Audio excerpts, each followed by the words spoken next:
শ্রাবণ মাস হলো বাবা শিবের মাস, বাবা ভোলানাথের মাস, দেবাদিদেব মহাদেবের মাস।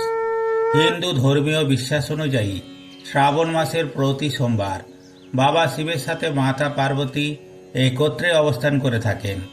তাই এই মাসের প্রতি সোমবার শিব ভক্তরা বাবা শিবের মাথায় শুদ্ধ জল ঢালেন, দুধ ঢালেন, বেল পাতা অর্পণ করেন।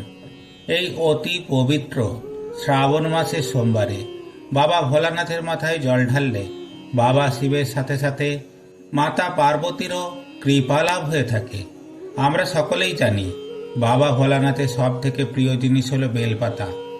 কথিত আছে তিনি মাত্র একটি বেলপাতাতেই তুষ্ট হয়ে থাকেন। বেলপাতা ছাড়াও বাবা শিবের পছন্দের ফুলগুলি হল আকন্দ, ধুতরা, কলকে, বেলফুল ও অপরাজিতা ফুল। তাই এই সমস্ত ফুল দিয়ে বাবা শিবের পূজা করলে তিনি খুবই সন্তুষ্ট হন এবং তার ভক্তের মনের সকল ইচ্ছা পূর্ণ করে থাকেন। এছাড়াও দুধ ও গঙ্গা জলও তার অন্যতম প্রিয় জিনিস। তাই শিব ভক্তেরা শিবলিঙ্গের মাথায় দুধ ও গঙ্গা জল ঢেলে থাকেন। এবার আসি বাবা শিবের পূজায় কি কি ভোগ নিবেদন করা উচিত, অর্থাৎ কোন কোন ভোগ বাবা ভোলানাথের সব থেকে প্রিয়। এই তালিকায় প্রথমেই আসে পঞ্চামৃত। দুধ, দধি, ঘি, মধু ও চিনি মিশিয়ে তৈরি পঞ্চামৃত বাবা শিবের খুবই প্রিয়।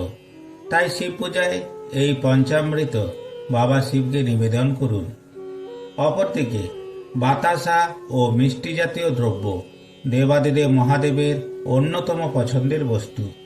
তাই শিব পূজায় বাতাসা ও মিষ্টি ভোগে অবশ্যই দিন।